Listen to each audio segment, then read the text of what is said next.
नमस्कार. व्यासपीठावरील सर्व मान्यवर आणि या विभागातले खासदारकीचे उमेदवार डॉक्टर श्रीकांतजी एकनाथ शिंदे आणि इथे उपस्थित असलेल्या सर्व हिंदू बंधूंनो, भगिनींनो, मातांनो,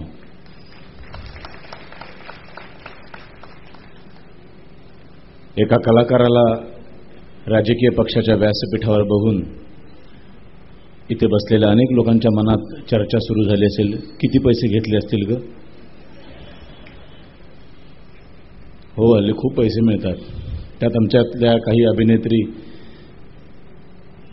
टीव्हीवरती सांगतात की जो पक्ष सर्वात जास्त पैसे देईल त्याची मी सभा घेईन, त्याच्या सभेला जाईन, त्याच्या प्रचाराला जाईन, कारण हा माझा व्यवसाय आहे. प्रचार करणं हा व्यवसाय असू शकत नाही. अभिनय करणं हा व्यवसाय असतो. मी नथुराम गोडसेचा रोल केला, उद्या मला गांधींचा रोल आला, शक्य नाहीये ते, कारण मी दिसत नाही म्हणून. कारण गांधीजी 5 फूट आणि कृश शरीरयष्टीचे होते. मी दष्टपुष्ट आहे, खात्यापित्त घरचा आहे, त्यामुळं फिजिकली मी तो रोल करू शकणार नाही. पण जर करायची वेळ आली तर मी करेन, कारण मी एक कलावंत आहे. मी कट्टर हिंदुत्ववादी आहे, तरी सुद्धा तिची कहाणी नावाच्या एका नाटकामध्ये मुसलमान माणसाचं मला काम करायचं होतं आणि रंगमंचावरती नमाज पडायचा होता. तर कलाकार धर्माला जागण्यासाठी मी माहीमच्या दर्ग्यात जाऊन 3 दिवस नमाज शिकलो, कारण जे करायचे ते अत्यंत प्रामाणिकपणाने आणि 100% तिथं हैगाय नाही. हा कलावंताचा धर्म आहे. कलेच्या बाबतीमध्ये हे बोलणं योग्य आहे, पण प्रचार मी ज्याचा पैसा मिळा, प्रचारक हा काही धर्म नव्हे, प्रचार करणं हा व्यवसाय नव्हे. बरं, प्रचार सुद्धा कुठला करतोय आपण? एखाद्या सहकारी बँकेचा प्रचार करणं एक वेळ समजू शकतो मी, पण आपण देशाच्या निवडणुकीचा प्रचार करताना आपल्यावर प्रेम करणाऱ्या, नितांत प्रेम करून आपल्याला ज्या मायबाप रसिकांनी मोठं केलंय त्या रसिकांना चुकीच्या मार्गाने घेऊन जाणं, चुकीचा विचार देणं, ह्याच्या एवढं मोठं पाप असू शकत नाही. त्यामुळे मी इथे आलोय ते फक्त 2-3 कारणांसाठी. मी शिवसेनेच्या व्यासपीठावर आहे, त्याला सगळ्यात मोठं आणि महत्वाचं कारण म्हणजे ह्यांनी हातामध्ये भगवा धरला आहे. आणि जिथं भगवा असतो, जिथं कट्टर हिंदुत्ववाद असतो, तिथं शरद पोंक्षे दिसतो. खूप फोन येतात, सभेला याल का, 50,000 देतो. मग मी विचारतो कुठल्या पक्षाची सभा आहे? मग ते म्हणतात राष्ट्रवादीची आहे, काँग्रेसची आहे. मग मी म्हणतो अरे हे पक्ष कधीच सत्तेवर येऊ नयेत. असं जर मला वाटत असेल तर 50,000 रुपयात मी माझे विचार कसे काय विकीन? आणि परमेश्वराच्या गणपती बाप्पाच्या कृपेने एवढं दारिद्र्य आलेलं नाहीये की 2 वेळच्या जेवणाची आता इतकी आबाळ झाले, पोरं माझी कुपोषणाने तडफडतायत. तशी वेळ आल्यावर मग एक वेळ माणूस सगळी तत्व बाजूला ठेवतो, पण सुदैवाने तशी वेळ आलेली नाही, तशी येईल असं मला कधी वाटत नाही, कारण एवढ्या हजारो हिंदूंचे माझ्या पाठीमागे आशीर्वाद आहेत. ही देशाची निवडणूक आहे आणि देशाची निवडणूक, प्रत्येक निवडणुकीमध्ये विचार करण्याची पद्धत वेगळी असायला हवी. लोकसभेच्या निवडणुकीमध्ये विचार करत असताना फक्त देशाचा विचार करायला हवा. आंतरराष्ट्रीय राजकारणाचा विचार करायला हवा. देशाच्या सीमांचा विचार करायला हवा. देशाच्या परकीय धोरणांचा, परराष्ट्रीय धोरणांचा विचार करायला हवा. संरक्षणाचा विचार करायला हवा. कारण जर देशाच्या सीमा सुरक्षित नसतील तर देशात राहणारी माणसं कधीही सुरक्षित राहू शकत नाहीत. आणि 66 वर्षांमध्ये या देशाच्या सीमा कधीच सुरक्षित राहिल्या नाहीत. म्हणूनच या देशातले भारतीय कधीही सुरक्षित राहिले नाहीत. देशाच्या सीमा कशाने आखायच्या असतात? चरख्यावरच्या सुताने देशाच्या सीमा कधीच आखायच्या नसतात, त्या तलवारीच्या टोकाने आखायच्या असतात. आणि तलवारीच्या टोकाने आखलेल्या, रक्त सांडून सडा टाकलेल्या सीमा कधीच पुसल्या जात नाहीत. आणि चरख्यावरच्या सुताने आखलेल्या सीमा या हळूहळू पुसट होत जातात, अंधूक होत जातात. आणि मग कळेनसंच होतं की हा पाक व्याप्त काश्मीर आहे का भारत व्याप्त आहे, हा बांगलादेश व्याप्त आहे का भारत व्याप्त आहे, हा चीन व्याप्त आहे का भारत व्याप्त आहे. लोकसभेच्या निवडणुकीचा विचार करत असताना कुणाला मत द्यायचं त्याचा विचार करत असताना सगळ्यात महत्वाचं आहे ते देशाच्या सीमा, देशाची संरक्षण व्यवस्था. आणि 66 वर्षामध्ये ती इतकी कोलमडलेली आहे की काही विचारूच नका. अमेरिकेतला एक माणूस इंग्लंडमधल्या एका माणसाला म्हणाला, याला बऱ्याच दिवसाच्या याला बलात्कार केला नाही रे, 2-4 बलात्कार करायचे त्याच्या मूड आलाय. तर इंग्लंडमधला माणूस अमेरिकेतल्या माणसाला म्हणतो, इथं करू नकोस, इथं कडक कायदे राबवले जातात, भारतात जाऊन कर, तिथे काहीच होत नाही, तिथं शिक्षाच होत नाही. एखादा अफगाणिस्तानमधला माणूस पाकिस्तानमधल्या माणसाला म्हणतो, बरेच दिवस झाले एखादा बॉम्ब फोडून 5-50 सर्वसामान्य माणसाशी जळताना, मरताना, तडफडताना पाहिलेली नाही. त्यार फार मला विकृत आनंद मिळतो. तेव्हा तो त्याला सांगतो, इथे करू नकोस, इथं कडक कायदे आहेत, भारतात जाऊन कर. अरे भारत म्हणजे काय धर्मशाळा आहे. कोणी गुन्हेगाराने उठावं, कुठेही यावं, कुठेही करावं. आणि डोंबिवलीतनं कल्याणमध्ये जसे चालत जातात तशी बांगलादेश आणि पाकिस्तानातली माणसं चालत आमच्या देशामध्ये येतात. कुठल्याही सीमेवरती कुंपण नाही, कुठल्याही पोलिसांचं संरक्षण नाही. 47 साली देश स्वतंत्र झाला आणि 40 ते 50 या 10 वर्षात आपल्या आजूबाजूला स्वतंत्र झालेले सगळे देश अत्यंत प्रगतीपथावरती गेले. जपानने तर अमेरिकेला टक्कर दिली. ज्या जपानमध्ये दुसऱ्या महायुद्धामध्ये हिरोशिमा नागासाकी शहरांवरती अणुबॉम्ब फेकून संपूर्ण बेचिराख करून टाकला होता, इतका बेचिराख की संपूर्ण जमीन नापाक झाली होती. ज्या जमिनीमध्ये पुढची 100 वर्ष काहीच पिकवलं जाणार नाही अशी परिस्थिती होती. त्या जपानने क्रांती घडवली. त्या जपानने लोकांमध्ये देशभक्ती निर्माण केली. 14 तास लोक कामाला लागले आणि जपान कुठच्या कुठे नेऊन ठेवलं.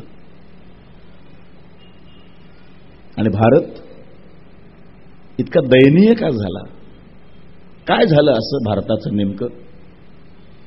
मी जेव्हा या सगळ्या कसं आहे ना, आपल्याकडे आपण मुळापर्यंत जायचा प्रयत्नच करत नाही. वरवरची मलमपट्टी लावण्याची सवय झाली आहे भारतीयांना, वरवरची मलमपट्टी.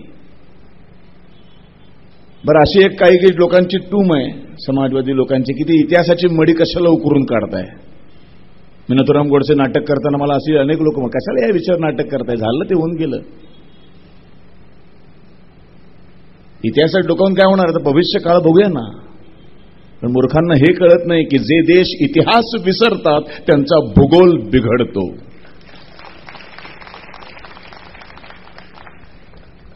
स्वामी अरविंद म्हणाले, जब जब धर्म का क्षय होता है तब तक देश का विघटन होता है. तेच झाले या देशात.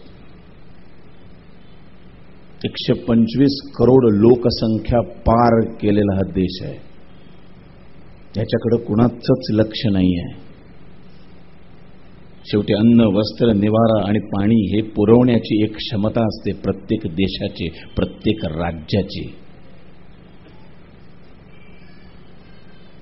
निसर्गाने ह्या देशाला, जगात असा कुठलाही देश नसेल जिथं 3 ऋतू नाही आहेत.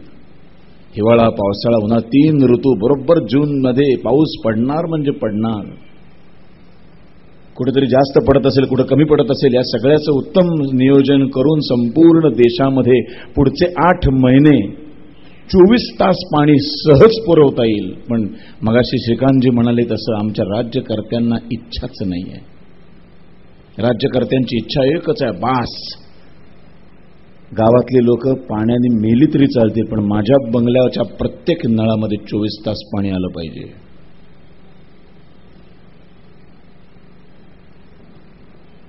सावरकर एका ठिकाणी म्हणायचे की देशामधले 2 घटक, ज्या देशातले 2 घटक सर्वात सशक्त आणि मजबूत असतात तोच देश प्रगतीपथावर जातो. पहिला घटक म्हणजे संरक्षण व्यवस्थेतले मिलिटरी आणि पोलीस डिपार्टमेंट.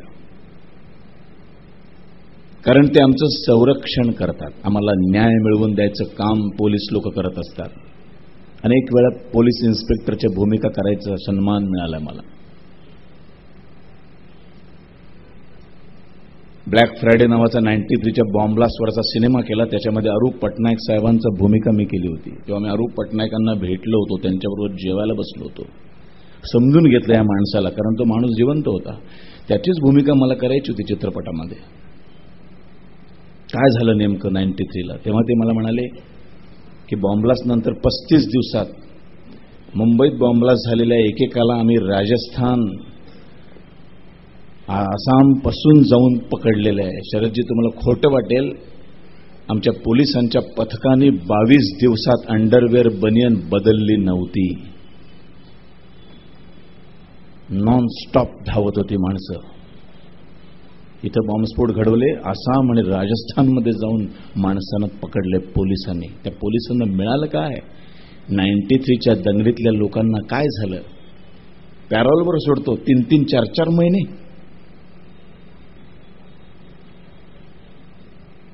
कुठं चाललाय समाज? का झालाय असा समाज? अरे साध्या डोंबिवलीतल्या रिक्षेवाल्याला नडण्याची हिंमत नाही आमच्यात.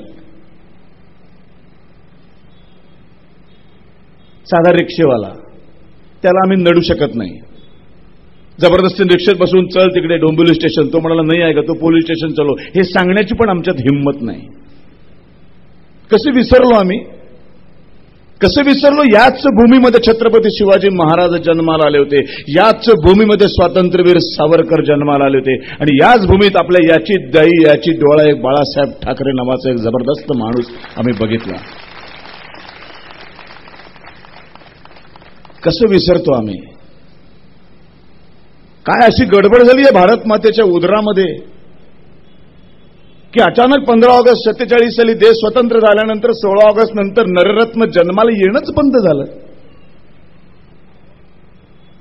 म्हणजे तात्या टोपेंसारखा माणूस जन्माला, झाशीची राणी जन्माला आली 1832, मग 1932 आणि आता 2032, म्हणजे 200 वर्ष पूर्ण व्हायला आली. 200 वर्षांपूर्वी एक बाई जन्माला आलेलं बाळ छातीशी घट्ट बांधते, घोड्यावर बसते, एका हातात ढाल आणि एका तलवार घेऊन 1857च्या स्वातंत्र्य संग्रामामध्ये लढते.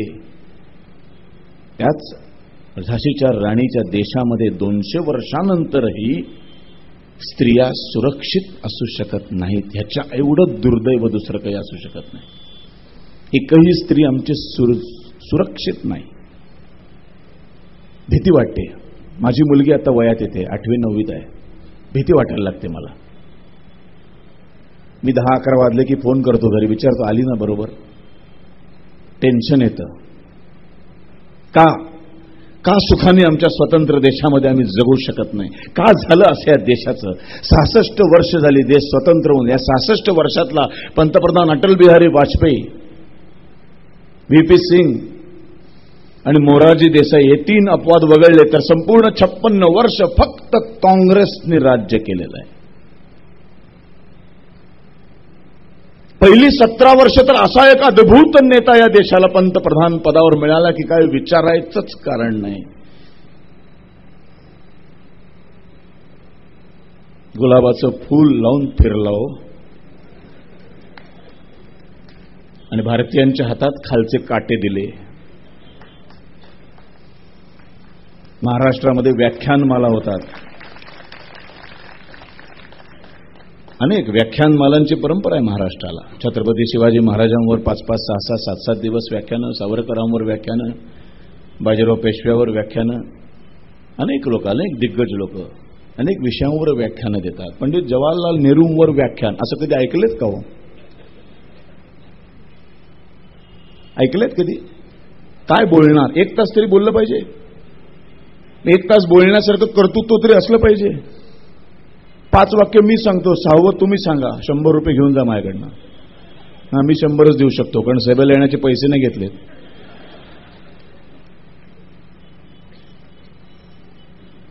अत्यंत देखणे दिसायचे.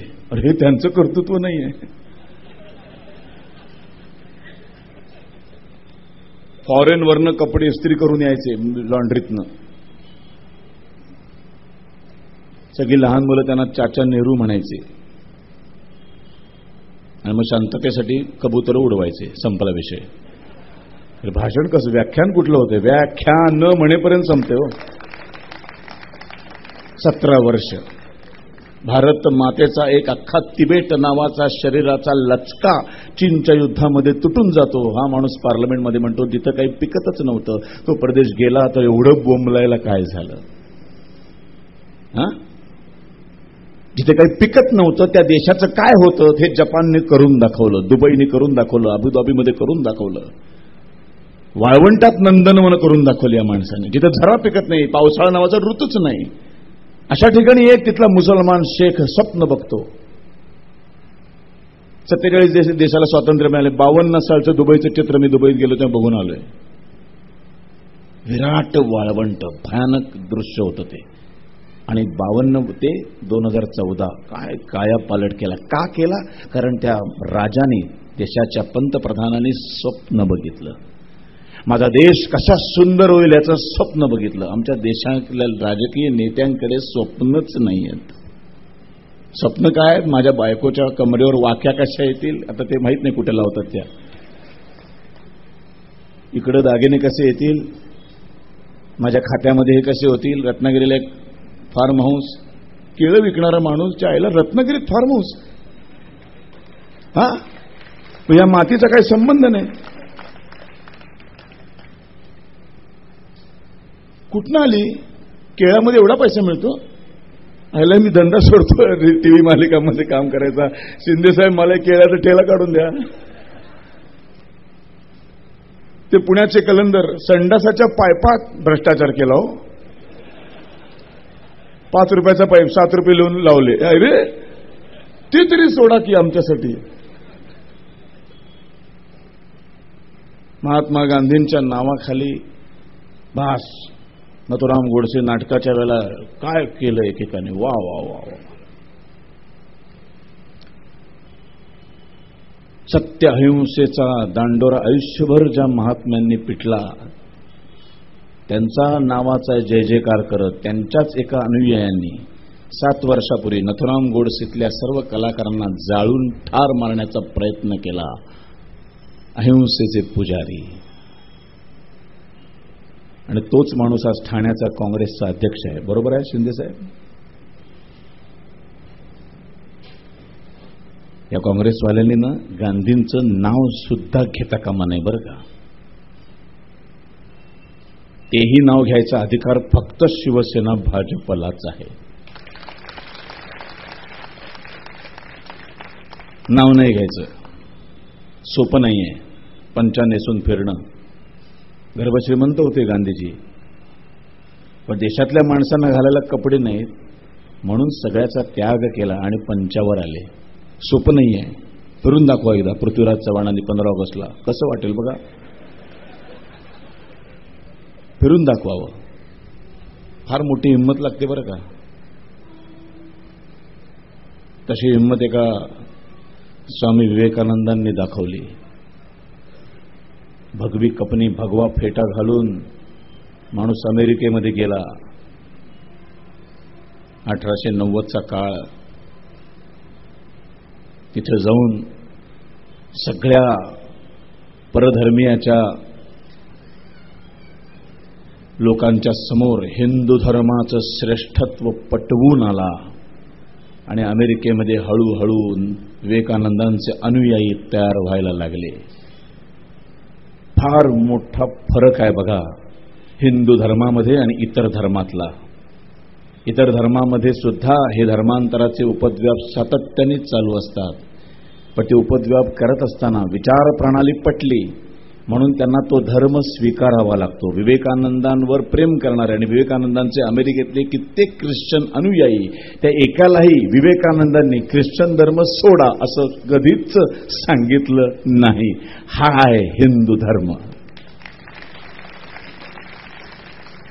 आमुचा स्वदेश भुवनत्रयामध्ये वास असं संत तुकाराम महाराज म्हणतात. का झालाय हा असा समाज अहिंसक? कारण 1920 सालानंतर आफ्रिकेतला एक डॉक्टर इथे आला आणि त्यांनी एक पोलिओच्या लसच्या आधी एक अहिंसेची लस शोधून काढली आणि 20 नंतर जन्माला आलेल्या प्रत्येक मुलाच्या कोल्यावरती पोलिओच्या आधी अहिंसेची लस टोचली गेली. मग पेशी अशा नसा नसामध्ये भिनल्या की आम्ही अहिंसक होता होता 125 करोड भारतीय नपुंसक कधी झाले आम्हाला कळलंच नाही. षंडांचा देश झाला. राग येत नाही, चीड येत नाही, आतला शिवाजी जागाच होत नाही, आतले सावरकर जागे होत नाही, आतले अनंत कानेरे, भगतसिंग, राजगुरू, सुखदेव, मदनलाल धिंगरा जागेच होत नाही.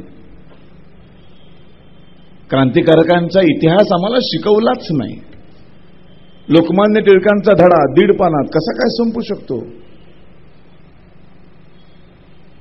मुलांना विचारा, काय केलं बाबा लोकमान्य टिळकांनी? धडा शिकलास की नाही? तो म्हणतो, हा ते एकदा शाळेमध्ये असतं, शाळेला 65 वर्ष तीच गोष्ट शिकवतात. ते शाळेमध्ये असताना एकदा वर्गामध्ये ती टरफलं पडली होती. मग मास्तरांनी विचारलं, बाळ उठ, सांग शेंगा खाल्ल्यास की नाही? मग बाळ उठला आणि म्हणाला अत्यंत बाणेदारपणे, बाणेदारवर जोर, अत्यंत बाणेदारपणे म्हणाला, मी शेंगा खाल्ल्या नाहीत, मी टरफल उचल. एवढंच त्यांच्या आयुष्यात घडलं, म्हणून त्यांना लोकमान्य पदवी मिळाली. दुसरं काहीच घडलं नाही. गीतेकडे बघण्याचा दृष्टिकोन ज्या माणसाने बदलला ज्ञानेश्वर माऊलींच्या नंतर, अख्खं गीता रहस्य लिहून काढलं. स्वातंत्र्यवीर सावरकर 15-16 वर्षांचे होते. मित्र मेळ्याची पोरं सगळी लोकमान्य टिळकांकडे गेली. या देशातली पहिली विदेशी कपड्यांची होळी करायचा विचार पोरांनी केला होता. पोरांनी विचार केला. त्याचं मित्रमेळ्याचं नेतृत्व सावरकरांकडे होतं. ते म्हणाले की आपण होळी केली तर त्याला महत्व प्राप्त होणार नाही, कोणीतरी मोठा राजकीय नेता याला प्रमुख पाहुणा असायला हवा. मग लोकमान्य टिळकांसारखा दुसरा नेता नाही, पण सावरकर टिळकांना गुरु मानायचे. मग सगळी गेले. टिळक महाराज, आम्ही सगळी पोरं विदेशी कपड्यांची होळी करणार आहोत, तर तुम्ही याल का तेव्हा? तर टिळक काय म्हणाले, होळी करणार असाल तरच येईन, शेकोटी करणार असाल तर नाही. आहे का कुठल्या इतिहासाच्या पुस्तकात ही गोष्ट शिकवली जाते? नाही शिकवली जात. जॅक्सनचा वध कोणी करायचा म्हणून 15, 16, 17 वर्षाची पोरं जमली, चुरस लागली, मी करणार, मी करणार, मी करणार. बाबाराव सावरकर म्हणजे एक काम करा, आपण एक परीक्षा घेऊया. मध्ये एक मेणबत्ती ठेवली, हात धरा, सर्वात जास्त वेळ जो हात धरेल त्यांनी जॅक्सनचा मारायचं. एकेकाने हात धरला, चटका बसल्यावर काढला, दुसऱ्याने धरला, जरा जास्त वेळाने चटका बसल्यावर काढला. अनंत कांद्रेची वेळ आली, त्यांनी हात धरला, तो काढलाच नाही. वय वर्ष 17. त्याचा हात जळला, त्याची स्किन जळून खाली त्या मेणबत्तीवर पडली आणि मेणबत्ती विझली. ह्या गोष्टी, हा इतिहास जेव्हा आमच्या शाळांमधून शिकवला जाईल ना, त्या दिवशी या 1000 मुलातल्या निदान 100 पोरांना तरी भगतसिंग व्हावंसं वाटेल, अनंत कांदरे व्हावंसं वाटेल, मदनलाल धिंगरा व्हावंसं वाटेल. पण आम्हाला काय शिकवलं? 15 जानेवारी, आपलं 26 जानेवारी आणि 15 ऑगस्टला काय गाणं वाजतं चौकामध्ये, साबरमती के संत तूने कर दिया कमाल, देश को दी आजादी बिना खड्ग बिना ढाल. अरे, हे गाणं वाजवणं आणि ते गाणं ऐकणं म्हणजे हजारो क्रांतिकारकांचा घोर अपमान आहे. रक्तावीण स्वातंत्र्य कोणा न मिळे हे का जगद्गुरु संत तुकाराम महाराजांना कळलं. म्हणजे ते सगळे वेडे होते. प्रभू राम वेडा होता, श्रीकृष्ण मूर्ख होता का छत्रपती शिवाजी महाराजांना वेड लागलं होतं? सगळ्यांनी शस्त्रावर विश्वास ठेवला हो. नशीब आपल्या सगळ्यांचं की महाराजांच्या काळामध्ये गांधी आले नाही जन्माला.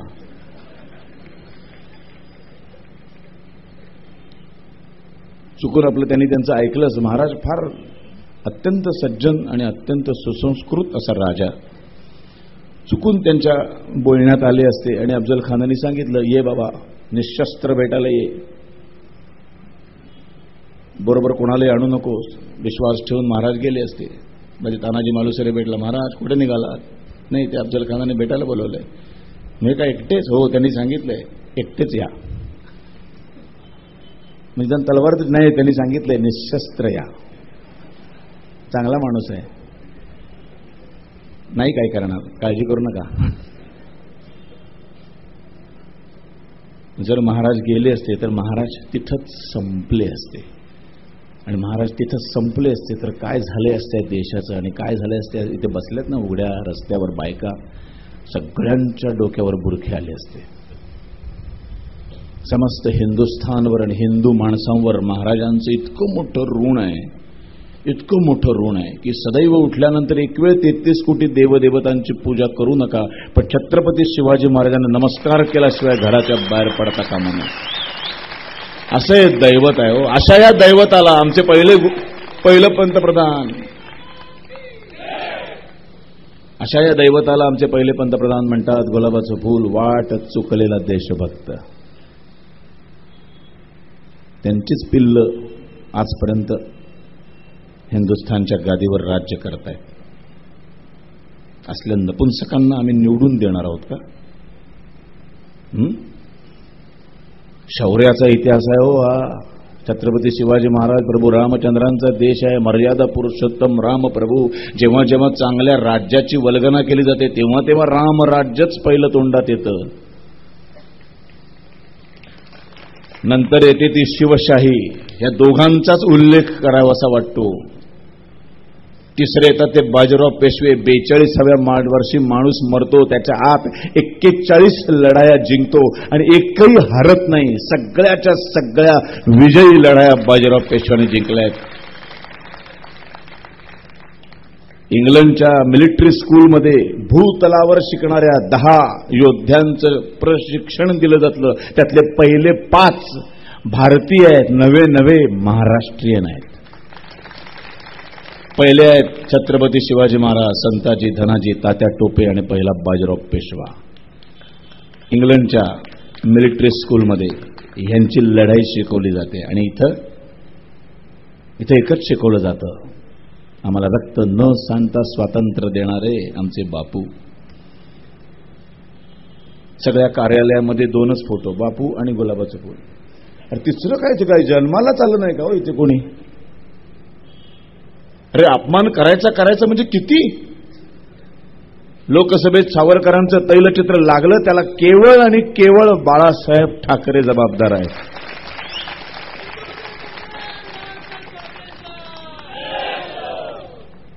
केवळ इथनं एक फोन गेला माणसाचा आणि दिल्लीतल्या लोकसभेच्या याच्यामध्ये भिंतीवरती तैलचित्र लागलं सावरकरांचं. आता त्याच बाळासाहेबांचं आज ते नाहीये, पण ते बघतायत आपल्या चेल्यांकडे, आपल्या शिवसैनिकांकडे. त्यांच्या आत्म्याला मुक्ती मिळालेली नाहीये. तो आत्मा इथेच महाराष्ट्रात फिरतोय. मला खात्री आहे जोपर्यंत त्या दिल्लीच्या तख्तावरती भगवा फडकत नाही ना तोपर्यंत ते मुक्त होणार नाही. त्यांच्या आत्म्याला सद्गती मिळणार नाही. ते मिळवून द्यायचं काम आता या हिंदूंना करायचंय. सगळे जात पात संपून आपण सगळे फक्त हिंदू या एकाच भगव्या ध्वजाच्या हाताखाली येऊया.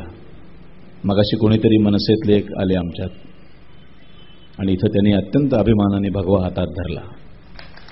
कौतुक करण्यासारखी गोष्ट आहे. फक्त एकच चेतावणी देतो, हातात भगवा धरलाय. या भगव्याला भोग माहीत नाहीये, फक्त त्यागच माहिती आहे.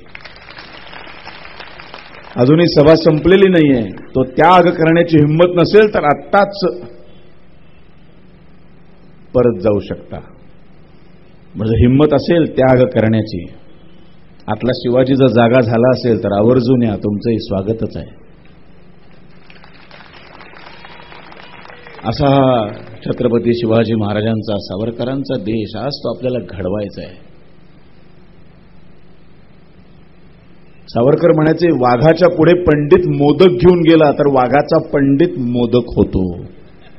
वाघासमोर बंदूकच घेऊन जायची असते. ज्याला जी भाषा कळते त्याच भाषेत बोलायचं असतं. आणि ही प्रथा फक्त शिवसेनेतच आहे. बाकी सगळे मुळमुळी तिकडे शिवसेनेच्या विरोधात उभे करणार, पण तिकडे आम्ही त्यांना भेट. असं नसतं, असं नसतं.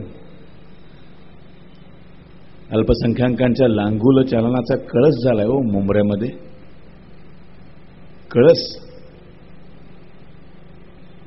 कुठे चाललेत, कुठे चाललोय आपण? मुस्लिम बांधवांना सुद्धा माझी विनंती आहे की तुम्ही आता डोळे उघडा.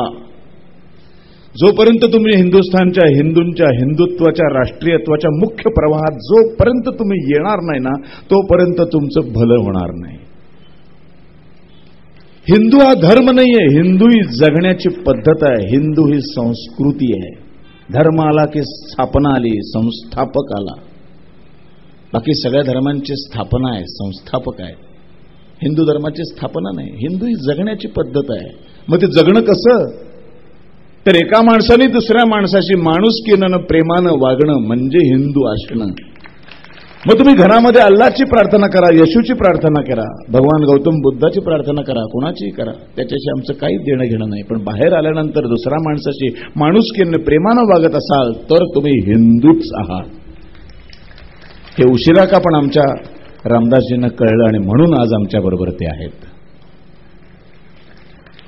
आता ते जाणार नाहीत कुठे, कारण ते आता खऱ्या अर्थाने जवळ आलेत, खऱ्या अर्थाने माहेरी आलेत, स्वगृही आलेले आहेत. होतं असं राजकारणामध्ये, जातात माणसं इकडे तिकडे, जरा वाट चुकते कधी कधी, पण आलेत ते आमच्या बरोबर. गौतम बुद्ध होता कोण? हिंदूच होता हो. त्यालाही कळलं जेव्हा बुद्ध धर्म स्वीकारायचा आहे, संन्यास घ्यायचा आहे, तेव्हा त्यांनी पहिलं काय केलं तर राजपद सोडलं. कारण त्यालाही माहित होतं की सिंहासनावर बसणाऱ्या राजाला निशस्त्र होण्याचा अधिकार नसतो. राजा म्हणजे रक्षण करणारा राजा, आणि रक्षण हे हातात शस्त्र घेऊनच करायचं असतं. साम दाम दंड आणि मग भेद हे हिंदू धर्मामध्ये शिकवलेलं आहे हो आम्हाला. मर्यादा पुरुषोत्तम प्रभू रामचंद्र सीतेला पळवून गेल्यानंतर सगळ्या माकडांना घेऊन जर लंकेच्या बाहेर अण्णा हजारेंसारखे उपोषणाला बसले असते तर काय झालं असतं? सगळी माकडं चरख्यातनं सूत काढतायत, अख्ख्या लंकेतले आयुष्यभर पुरतील एवढे कपडे झाले असते, सीता काय सुटली नसती. त्यांनाही माहिती होतं रावणाचा वधच करायचा असतो, रक्तच सांडायचं असतं. कुणाचे हिंदू कधीच आक्रमण करत नाही हो. बाळासाहेब ठाकरेंचे विचार नेमके कसे होते? मी सावरकरांच्या साहित्याचा खूप अभ्यास करत असतो, सातत्याने वाचत असतो, आणि हल्ली बाळासाहेबांची सतत युट्यूबवरची भाषणं, त्यांच्याबद्दलचे जितकं मला वाचायला मिळेल तेवढं वाचत असून मला नेहमी वाटतं हे काहीतरी जबरदस्त योगायोग आहेत बघा. 1966 साली स्वातंत्र्यवीर सावरकर निवर्तले आणि बरोबर 66च साली शिवसेनेची स्थापना केली. काहीतरी परमेश्वराचा योग आहे, हा रचलेला आहे डाव. बरं, या भारतामध्ये हिंदू हृदय सम्राट ही पदवी सुद्धा फक्त दोघांनाच मिळाली. एक हिंदू हृदय सम्राट स्वातंत्र्यवीर विनायक दामोदर सावरकर आणि हिंदू हृदय सम्राट शिवसेना प्रमुख बाळासाहेब ठाकरे. शिवसेनेची स्थापना होईपर्यंत त्यांनाही हिंदू हृदय सम्राट ही बिरुदावली लावलेली नव्हती. एक हिंदू हृदय सम्राट मावळला आणि दुसऱ्या हिंदू हृदय सम्राटाचा शिवसेनेच्या निमित्ताने जन्म झाला. कुठंतरी योगायोग आहेत. सगळे विचार सारखेच आहेत, काळानुरूप बदललेली फक्त भाषा आहे, विचार तेच आहेत. भाषा बदलत असते दर शतकानंतर, तशी फक्त भाषा मला ना त्या दोघांच्या संभाषणांमध्ये, त्यांच्या विचारांमध्ये फक्त भाषेचा बदल दिसतो, शब्द वेगळे रचलेले दिसतात, पण विचार सगळे तेच आहेत. भयंकर साम्य. सावरकर म्हणाले 33 कोटी देवदेवतांची पूजा करणारा हिंदू समाज आहे, एकही देवदेवता निशस्त्र नाही. प्रत्येकाच्या देवदेवतेच्या हातात शस्त्र आहे, पायाखाली राक्षस तुडवलेला आहे. देवांपेक्षा देवता तर महारुद्र अवतारात दिसतात. अशा देवतांची पूजा करणाऱ्या, 9 दिवस नवरात्रीत उपास करणाऱ्या या देशातल्या महिलांवरती सातत्याने बलात्कार कसे काय होतात? शोचनीय गोष्ट आहे. या सगळ्याला कारण एकच आहे, आम्ही अहिंसेचे पुजारी होऊन बसलो. अहिंसा परमो धर्मा म्हणून बसलो, हातातली शस्त्र टाकून दिली, रक्तावीण स्वातंत्र्य मिळालं. इतकं सोपं होतं का होते? म्हणजे एक महात्मा खाली वाकला, मीठ उचललं, सगळ्या अनुयायांनी मीठ उचललं. मग ते म्हणाले निघून चले जाओ. सगळ्या ब्रिटिशांनी बॅगा भरलेल्याच होत्या, चायला बसले, बुट्टीतून गेले. असं झालं का ते? गांधींची एंट्री स्वातंत्र्याच्या युद्धामध्ये 1920 साली झाली. 20 ते 47, फक्त शेवटची 27 वर्ष. आणि हा लढा 1857 पासून 1832 पासून लढला जातोय. कसं असतं ना, एक रूपकामध्ये सांगतो तुम्हाला, एक मोठा असा ब्रिटिश नावाचा वृक्ष होता, त्याचा फार मोठा बुंदा होता. हा ब्रिटिश वृक्ष जोपर्यंत उन्मळून पडून जात नाही तोपर्यंत ती जमीन साफ होणार नव्हती. स्वच्छ होणार नव्हती, तिथे आम्ही सुखाने शांततेने नांदू शकणार नव्हतो. मग तो वृक्ष बघितल्यावरच हबकायला व्हायचं, हा वृक्ष कशाने कसं काय पाडणार. पण मी एक तात्या टोपे नावाचा माणूस आला, त्याला तो म्हणाला माझ्याकडे एक ब्लेड आहे. ते एका ब्लेडनी त्यांनी रेघोट्या मारायला सुरुवात केली. येणार जाणारी माणसं त्यांच्याकडे बघून हसत होती, म्हणत होती काय हो काय करताय. काय नाही, वृक्ष कापतोय. कशाने? ब्लेडनी. हा. हसायची लोक. वेडे आहेत काय, ब्लेड एवढंसं ब्लेड, त्याला एवढीशी धार, तरी एवढा मोठा बुंधा असलेला वृक्ष कसं काय कापणार. तेव्हा तात्या टोपे म्हणाले माझं कॉन्ट्रीब्युशन काय ते मी द्यायचा प्रयत्न करतोय. तुम्हाला इच्छा असेल तुम्ही तुमचं ब्लेड आणा आणि रेघोट्या मारायला सुरुवात करा. कदाचित आपण मरून जाऊ, आपली मुलं मरून जातील, त्यांची आपली नातवंड मरतील, आपली पणतवंड मरतील. 5वी 6वी 7वी पिढी जेव्हा येईल तोपर्यंत हा वृक्ष प्रत्येकाच्या ब्लेडनी, कोणाच्या टाचणीनी, कोणाच्या तलवारीनी पोखरला जाईल. आणि मग 8व्या 10व्या पिढीतला एक मुलगा येईल आणि फक्त तो असा येऊन ढकलून देईल आणि वृक्ष पडून जाईल. तसं झालं या देशाचं. 1830 पासून प्रत्येकाने आपापल्या हातातल्या शस्त्राने वृक्ष पोखराला सुरुवात केली. आणि मग महात्मा गांधीजी आले. शस्त्राची गरजच नव्हती, फक्त ढकलायचं काम केलं. याचा अर्थ त्या 1830 पासून मारलेल्या प्रत्येक ब्लेडची किंमत शून्य होत नाही. युवराज सिंग शेवटची 10 रन काढून, एका ओव्हरमध्ये शेवटच्या 10 रन काढून जिंकतो, तेव्हा त्याला डोक्यावर घेऊन नाचलं जातं. पण शेवटच्या 10च रन शिल्लक राहिल्या, त्याच्या आधीच्या 90% रन कोणीतरी केलेले असतात ना, म्हणून शेवटी 10च रन शिल्लक राहतात. त्यांचं महत्व कसं कमी होऊ शकतं. रादर त्यांचंच महत्व जास्त आहे, कारण ती सुरुवात करणारा कोणीतरी पहिला असावा लागतो. ती सुरुवात तेव्हा झालेली आहे. हो, स्वातंत्र्यपूर्व काळामध्ये हा ब्रिटिशांचा बुंदा कापून काढायचं आपल्यावर आव्हान होतं. आणि आज एक काँग्रेस नावाचा भ्रष्टाचारी एवढा मोठा बुंदा आज आपल्याला कापायचा आहे. आणि आपल्या हातामध्ये शस्त्र आहे, मतदानाचं शस्त्र, जे लोकशाहीने 5 वर्षानंतर एक अमूल्य असं शस्त्र तुमच्या हातामध्ये दिलेलं आहे. 125 करोड भारतीयांनी जर ते शस्त्र योग्य रीतीने चालवलं तर हा वृक्ष उन्मळून नाही, मुळापासून उपटून हिंदी महासागरात आपण फेकून देऊ, पुन्हा कधी न दिसण्यासाठी. म्हणून 24 एप्रिल नरेंद्र मोदी काय वाटेल ते बोलतात तो लोक. आता बघा, साध्या साध्या गोष्टी आहेत. मी कलाकार आहे, मी अभिनेता आहे ना, मग मला मैं अभिनेता हूं अशी टोपी घालून फिरावं लागतं का? लागतं? नाही लागत. तुम्ही सगळेच आम आदमी आहात. मी पण तुमच्याबरोबर सामान्य माणूसच आहे. व्यासपीठावरनं खाली आलो की तुमच्यातलाच एक सामान्य माणूस. मग तुमच्या एकाच्याही डोक्यावर मला टोपी दिसत नाही, मैं आम आदमी हूं, ते म्हणावं का लागतं? प्रभू रामचंद्र सत्यवचनीच होते, पण तरी त्यांच्या छातीवर, पाठीवर किंवा धनुष्य बाणावर लिहिलेलं नव्हतं मैं सत्यवचनी हूं. दांडोरा पिटायची गरज काय? सत्य हूं, सत्य हूं, सत्य हूं. जे नसतं ते आहे ह्याच्यासाठी 100 वेळा सारखं सांगावं लागतं. टोप्या कसल्या घालताय? लोकांना टोप्या, आम्ही मूर्ख नाही आहे, टोपी नाही घालून घेणार, बास झालं. अरे 66 वर्ष काँग्रेसने टोपी घातली, आता कोणाची टोपी आम्हाला घालणार नाही. आता एक नरेंद्र मोदींसारखा अत्यंत कणखर माणूस आहे देशाच्या पंतप्रधान पदावर बसायला हवा. राष्ट्रीय स्वयंसेवक संघाच्या मुशीतून तयार झालेला आहे. राहुल गांधी म्हणतात RSSने गांधींचा खून केला. अरे काय तू बोलतोय? कळतंय का तुला काही? ती केस झाली, त्या केसेमध्ये नथुराम गोडसे फासावर लटकला, बाकीच्यांनी जन्मठेप भोगली, कुठेही RSSचं नाव आलं नाही.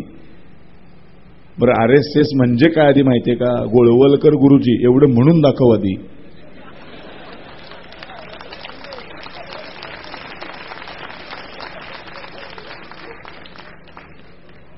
कळलं म्हणता येत नाही हिंदीत.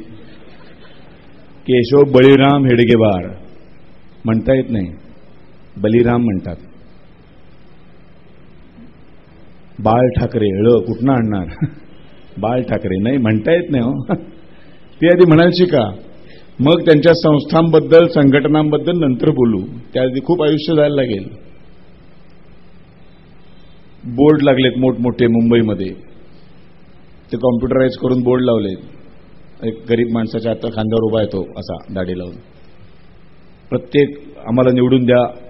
अरे मग आत्ता तुम्हीच आहात ना हो, गेली 55 वर्ष तुम्हीच आहात. मग ह्या पुढे निवडून दिलं तर आम्ही हे देऊ, ह्या पुढे निवडून दिलं तर आम्ही प्रत्येक माणसाला अन्न देऊ. अरे मग आत्ता 12 वर्ष काय झालं? पुढच्या मागच्या तुम्हीच होतात की. कुणी अडवलं होतं का तुम्हाला? का शिंदे साहेब आमच्या ठाण्यातल्या शिवसैनिकांना घेऊन गेले होते? मनमोहन सिंग काही करारावर चांगल्या सही केले, हात धरून ठेवला, असं तर नव्हतं ना केलं कोणी. मग ते 12 वर्षात 56 वर्षात का नाही केलं तुम्ही? का नाही केलं?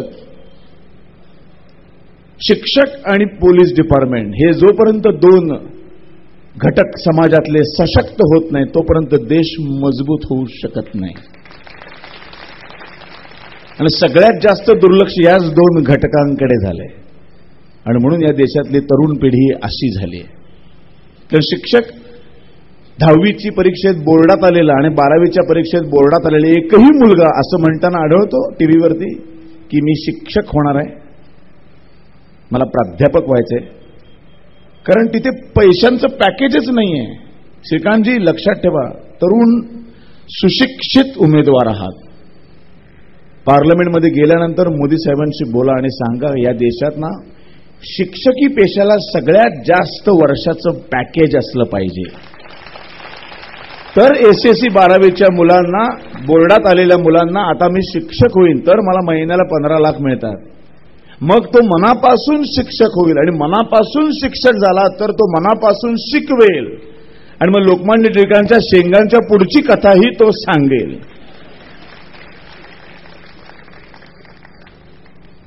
जे 22 दिवस अंडरवेअर बनियन न बदलता बाहेर फिरतात त्यांना काय यातना झाल्या असतील हो? का पोलीस पैसे खातात? का त्यांना खावेसे वाटतात? त्यांना पगारच पुरत नाही. 24 तास माणसं उभी आहेत. माझे असंख्य पोलीस डिपार्टमेंट मधली लोक मित्र आहेत. मी त्यांना म्हणतो युनिफॉर्मचं कापड तुम्ही स्वतः घेतो? म्हणाले हो, आम्हाला जे मिळतं ते त्याच्यात तुम्ही युनिफॉर्म शिवू शकणार नाही. का? देशासाठी लढताना, देशाच्या सीमेवर लढताना हातपाय गमावलेले, अर्धांगवायू झालेले, डोळा कान गमावलेले असे असंख्य अपंग सैनिक पुण्यामध्ये त्यांचं एकदा आलं नाही. तिथली अवस्था जाऊन बघा. हाला एकेका राजकीय पुढाऱ्याचं, एकेका मंत्र्याचे इतके मोठमोठे फार्म हाऊस आहेत, मोठमोठे बंगले आहेत, 10-10, 15-15 गाड्या आहेत. आणि त्या सैनिकांना ज्यांच्या जीवावर आपण सुखाने श्वास घेतो त्यांच्याकडे मात्र काहीच नाही. ते झोपडपट्टीत राहतात. त्यांची अवस्था इतकी दयनीय का होते? देशासाठी लढलेला सैनिक आयुष्यभर कसा त्याला अरे तळ हाताच्या फोडाप्रमाणे सरकारने जपला पाहिजे. का नाही जपलं जात? का का आणि का? फक्त एकच प्रश्न 66 वर्ष छळतोय आपल्याला. आचात आत्रे म्हणायचे 5 वर्षभर आपण नागोबाला मारतो पण निवडणुकी आपलं नागपंचमी त्या दिवशी मात्र त्याची दुधाने पूजा करतो. तसं झालंय काँग्रेसचं. 5 वर्ष शिवाय देतो आम्ही आणि निवडणूक आली की मात्र चायला काय होतं मला माहित नाही, त्या पंजावरच शिक्का मारून येतो आम्ही. आता 100 वेळा विचार करा. एखाद्याच्या मनात चीड असेल ना की नाही मला शरदजी तुम्ही म्हणता पण मला कुठलाच पक्ष मान्य नाही, तर तुम्ही त्याही माणसाला मी आग्रहाने सांगेन की तो सुद्धा राग व्यक्त करण्यासाठी तरी मतदान केंद्रावर जा. सगळ्यावर ठप्पा मारून त्याचा हे करून टाक त्या मतपत्रिकेचा. अशा हजारो मतपत्रिका बघितल्यावर तरी राज्यकर्त्यांना कळेल की अरे अरे अरे अरे पण मतदानाचा अधिकार बजावा. 66 वर्षात जेवढ्या निवडणुका झाल्या त्या सगळ्या निवडणुकांमध्ये 40% आणि त्याच्यापेक्षा खाली मतदान झालंय तेव्हा काँग्रेस निवडून आलंय. आणि 60, 65, 70% मतदान झाले तेव्हा काँग्रेसेतर सरकार निवडून आलंय. म्हणजे बरोबर 40 ते 65, 70 हा जो 25-30% मतदार आहे तोच नेमका आज माझ्या समोर आहे.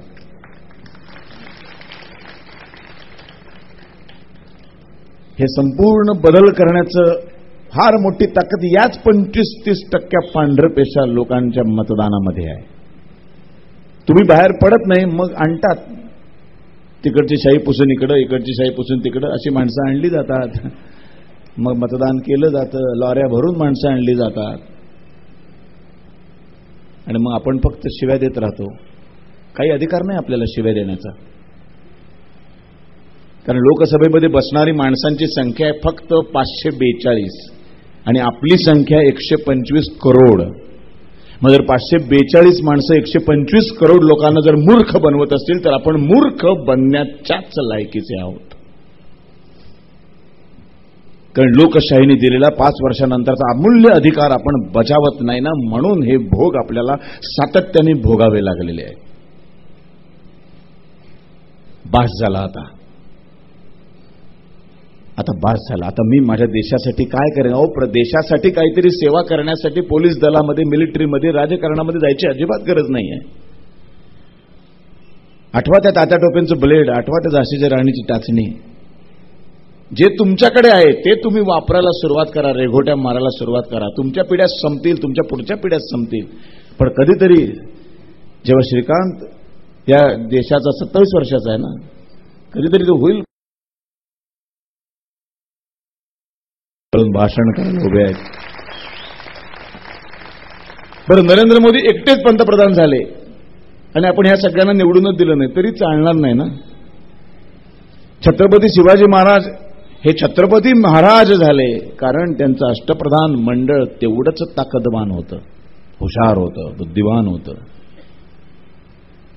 वेळोवेळी अत्यंत योग्य सल्ला द्यायचं काम हे अष्टप्रधान मंडळ करत होतं. एकटेच मोदी पंतप्रधान होऊन चालणार नाही. त्यांच्या मंत्रिमंडळामध्ये आमच्या शिवसेनेचे सगळे वाघ बसले पाहिजेत. चुकून एखादा निर्णय जर त्यांचा वावगा होणार असेल तर पाठीमागचे 15 वाघ डरकाळी फोडली पाहिजे की त्यांच्याही लक्षात सॉरी सॉरी सॉरी मी चुकतोय काहीतरी, असं व्हायला पाहिजे. शेवटी माणसं आहेत, एखादी चूक होऊ शकते. बरं, आता नरेंद्र मोदी आले, शिवसेना भाजपचं सरकार आलं, आता सगळं छान होणार एकदम मे महिन्यानंतर. तर असंही वेडगळ कल्पना मनात आणू नका. एवढं सोपं नाहीये. 66 वर्ष गटारं तुंबलेली आहेत, ती तुंबून घट्ट झाले. ते सिमेंट माहितीये, पोती ठेवलेली असतात तेव्हा ते सिमेंट असं बुजबुजीत असतं. मग हळूहळू ते कडक होत जातं. तितकं कडक होतं की मग ते फोडणं अवघडून बसतं. तसं 66 वर्षात या सगळ्या प्रकरणांचं, सगळ्या डिपार्टमेंटचं झालेलं आहे. त्यामुळे यांची पहिली जवळजवळ 3-1 वर्ष ते फोडण्यातच जाणार आहे. म्हणून एक डॉक्टर आम्ही निवडलेला आहे. त्यांच्याकडे जालीम औषध आहे. पोटामध्ये नाही का कोठा जेव्हा घट्ट होऊन बसतो, काही केलं कुतून होतच नाही, तेव्हा मग डॉक्टर काय करतात? जनताचं औषध देतात. एरंडेलच्या 2 बाटल्या प्यायला की दे धनाधन सगळं सुरू होतं. तसं ह्या सरकारने जी काही घाण कोठ्यामध्ये बसवले ना, ती सगळी निघून जाण्यासाठी आता एक डॉक्टरला आम्हाला पाठवायचं आहे. भरपूर एरंडेलच्या बाटल्या, इंजेक्शन घेऊन जा श्रीकांतजी, हम तुम्हारे साथ है. आता हा देश बदलायचा आहे. अमेरिकेला, चीनला, पाकिस्तानला, बांगलादेशला सगळ्या चहू बाजूंनी आपल्याला ग्रासून टाकलं. एक रात्र सुखाची झोपू देत नाही तो. बस त्यांना आता आम्हाला धडा शिकवायचा. हा नपुंसकांचा देश नाही, भारत म्हणजे धर्मशाळा नाही. आता भारताच्या सीमारेषा पुन्हा एकदा तलवारीच्या टोकाने आखल्या जातील, रक्ताने त्याच्यावर रांगोळी टाकली जाईल. मोदी आल्यानंतर जर पुन्हा पाकिस्तानने 2 मुंडकी उडवण्याची हिंमत केली तर त्याला 24 तासाच्या आत 20 मुंडक्यांचं उत्तर दिलं जाईल. 19 नाही 19 इंच सुद्धा आतमध्ये येण्याची हिम्मत चीनचं सैनिक करणार नाही. असं एक समर्थ, सशक्त, बलवान असं सरकार आम्हाला भारत देशावर आणायचंय.